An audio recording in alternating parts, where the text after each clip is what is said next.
the way you pitch with a 3-run lead going into the ninth, I'll say this: don't ever let your opponent realize that you think you can't hold a lead. Sometimes you have those online games where you think it's the best game you've played. It's, one of the better wins you've had.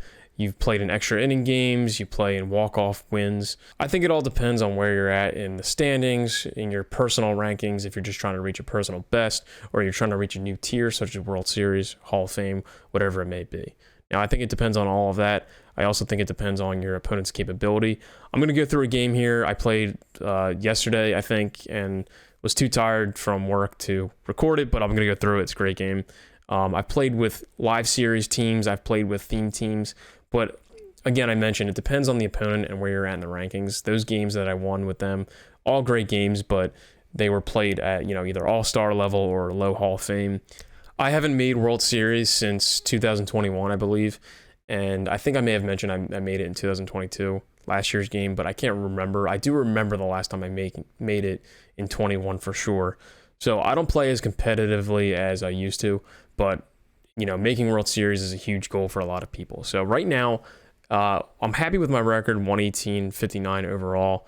This season, I don't know what it is exactly, but I haven't lost that many games. So highest rating I've had this year is 857, and that's the highest rating I have in this season. So this game I just recently played was huge in getting here, and I'm still trying to get the World Series in the next 14 days or so before the season ends. Another thing I wanted to mention, this is sort of an Ellie De La Cruz debut video because I just got him in a chase pack. So he was the older chase pack. It was like pack, I don't know, number 4 or something, number 3, I can't remember. From set 3, obviously, as you can see right there. I think I got it from the spin wheel or one of the programs where you just get a free chase pack, like an older one, and then got really lucky and pulled him. So this is another great chase pack card that I didn't have to save up stubs for and buy. But I know it's pretty late into season 3 that we got him. So this is the squad I went with. Derek Jeter was too good to take out the way I'm hitting with him. Same with Rafi Devers and Ketel Marte. So I had them kind of moved around a little bit. Actually, I just moved Ketel to DH, put Ellie at second base. He plays the field well at second too. So I felt like that was the perfect spot to put him at. Everything else is the same. Belly and right, Mike Trout in center, Duke Snyder in left. Nick Castellanos, I'm glad they dropped that NLDS 99 overall card so we can get that and replace him for Season 5. And then we got Adley at catcher. Jimmy Fox on the bench along with, I believe, Acuna, Seager, and maybe Juan Soto. So like I said, I think having a good game also depends on your opponent's record. Now, this guy was 126-62, so a little bit better record than mine. I think. He had more wins at least. This is also kind of a debut video for Kerry Wood. A lot of you guys have used him before. Kerry Wood has big pars, so he's hard to control pitches in the zone, but he's got a great pitch mix, including an outlier fastball, 12-6 curve, changeup, and does he have a sinker? No, but he's got a slurve. So a lot of stuff to use. You just gotta trust some pitches, and then you also have to take some risks. And if it's a close game, and if the other person sees the ball really well, can take pitches, it's gonna be tough using Kerry Wood because you're gonna have to get strikes in the zone and dot with him, which is very hard to do with Kerry Wood. He had Cliff Lee on the mound, and he threw a no-hitter with Cliff Lee into the 5th inning, which is really not good for me, obviously. And Cliff Lee is he's a boss XP path reward. He's good, but I don't think he's top tier or anything. I've faced him before. I've used him. I just particularly did not do good for 5 innings of this game, or 4.5, I guess. But it's always these guys who use like a kind of an obscure lineup, and I'll show you. He was using a 97 overall Jorge Posada, and he ended up, I think, doing pretty decent with a Posada card. He just had some players I don't typically see in everybody's lineup. Seeing that he had a good record, he could have a lot of these cards too.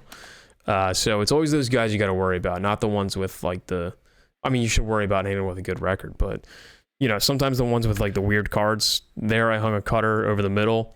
So even with an outlier fastball and then a cutter with a 10 or 11 mile per hour difference, if you put it right down the middle, timing is almost irrelevant if you get it anywhere from like just early to just late. So that was a bad pitch. But like I said, Guys with lineups that you typically don't see a lot of people using, those cards are the ones you got to worry about. Now, when you're playing with someone who sees the ball well, you do have to make some risky pitches, whether it be fastballs like sort of in the middle, but a little bit off center, curveballs like that, you know, on the inner, not in the complete corner, but a little bit up and in, you know, and just try to throw them as perfectly as you can. Now, I was getting no hit into the fifth. Like I said, it was just really good that I only gave up 1 run up to this point, because it only takes, you know, it only takes that to happen for me to get back in the game. So my first hit of the game right there ties the game with an opponent I thought was better than me, even if by a little bit. He throws the same pitch twice here, which usually I don't think is a good idea. Sometimes you can throw people off. I was a little off on that, so kind of a lucky home run. So only 2 hits, and I'm right back in the game. We're tied up in hits. It took me to the 5th inning to even get one of those, but it's a tie game, and then I'm starting to see Cliff Lee a lot better at this point. Now, he throws the ball to first here, which seems like nothing, but a lot of people do it, and I try to keep an eye on that to see if players are going to do stuff like that, just to, I don't know, take up the time. He throws that sinker again. I'm on that one, but it barely gets out. It hits the bottom of the foul pole. Only 342, 94 off the bat. But what I was saying about the overthrow to first base, or from left field to first base, I just keep an eye on those things, because sometimes you can cheese your opponent on the base paths. Just get cheeky, do something goofy to get a run, or at least advance runners. Now, he puts in Adam Ottavino. I want to talk about this card. It's a 97 overall Adam Ottavino. Adam Ottavino is a great pitcher in this game. He's gotten better cards than this one. I think if you don't have other good bullpen arms, he can fill your bullpen, but this card seems to, and I don't think I get a hit here off of him in this inning. I feel like his pitches with this card just hang a little bit more than other cards. It might be because I'm on Hall of Fame, so if you take this card to Legend, it's probably better off. But until you get there, I would avoid this card if you have better options, because I think his pitches just hang. They seem like they float in the zone. They move a lot, but like I said, they float. See, now, like that changeup could have been crushed. A lot of good players would have crushed that. I only get a single out of it, but even the sinkers and the sliders kind of just float in there like that changeup did too. So you got to take some risks. Like I said, I put a changeup in the, you know, bottom right corner, low and in. He crushed it, saw it very well. He's starting to see carry wood pretty decently at this point. Anyway, so he's back in the game. Now he's got 2 base runners. He's down only 2 runs. This slider, I hung it. I wanted to get it inside. It ended up in the zone. Carlos Santana is the perfect guy to have hit that slider, so he timed it up very well, and obviously got the PCI there. The trajectory was almost perfect, and then just like that, he took a lead 5-4 in the 6th inning. But at this point, I know I'm seeing him better on the other side, so we're okay. As long as I can pitch better for the next 4 innings, I think I can get the runs to make up for it. All right, so Mike Trout, this was my first chase pack pull this year. That was very lucky, and that home run was extremely lucky. Cutter, I wasn't even on it even a little bit. That should be like a pop fly to left field, or like the shortstop, in my opinion. It ends up leaving. I tie the game up with that one, but you can kind of see like the paywall, you know, you got to have the better cards to win. You don't necessarily have to, but it seems like they do better. The Ellies, Mickey Mantle, Mike Trout, you can get away with home runs like that. And I know it's Hall of Fame, but it seems like even that one was very, very, very generous. So, and on those types of pitches, it does help to be early. The cutter away is on righty-righty matchups. If they have a hard fastball, is always a good pitch. Sometimes you just catch it the right way, and I guess I did there. Just missed that one. Definitely just missed that one, though. So it's 5-5. I end up hanging a slider right down the middle. He puts a perfect swing on it to right center field, and then gives up 6-5. That's with Patrick Corbin. So he was kind of a bullpen filler for me, too. I just didn't know who to put in there, and I wanted another lefty. So Corbin's not bad, but depends on the opponent. Sometimes they just see him very well. All right, he puts in Raisel Iglesias. This is a 98 overall monthly award card. I'm gonna say, all right, so I got a double here, I think. And then this card, I've seen so many things about it, not good things. I've read about it, heard it from others around the community, and watched videos. It's just not a great card. He's gotten better cards before. Raisel Iglesias typically can be trusted in this game if he gets a decent card. This one I've heard so many bad things about. I was surprised this player had him because I thought this opponent was pretty good. So I figured you never know. Some players do really well with certain cards, no matter who, or no matter how high of a rating they get, or how it plays or whatever. So always be cautious. I get to third on the pass ball here, and then I think I get him in with Trout. Yeah. So this was a double. All right, so we get a runner in scoring position with only one out. We tie the game with that hit as well. I think I consider pinch hitting for Devers, but he hits so well against lefties. Decided to keep him in.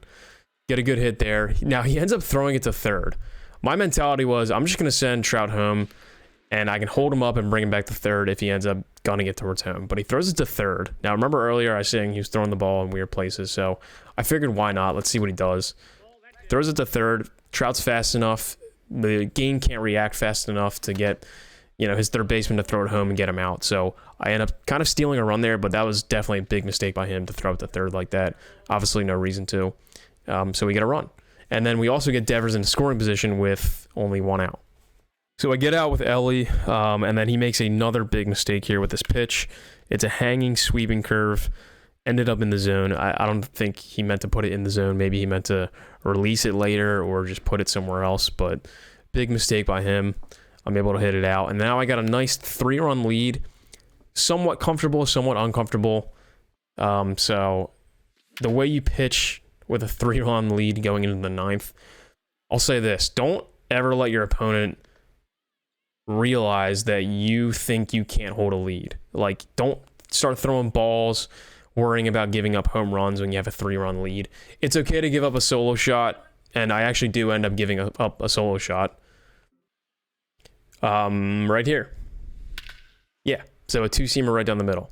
Like I said, you got to throw some risky pitches sometimes. I think this was a case where I wanted to do that. I didn't want to show him that I'm like trying to pitch around him and worry that I'm going to implode or let base runners on. I didn't want to walk guys. That was the last thing I wanted to do.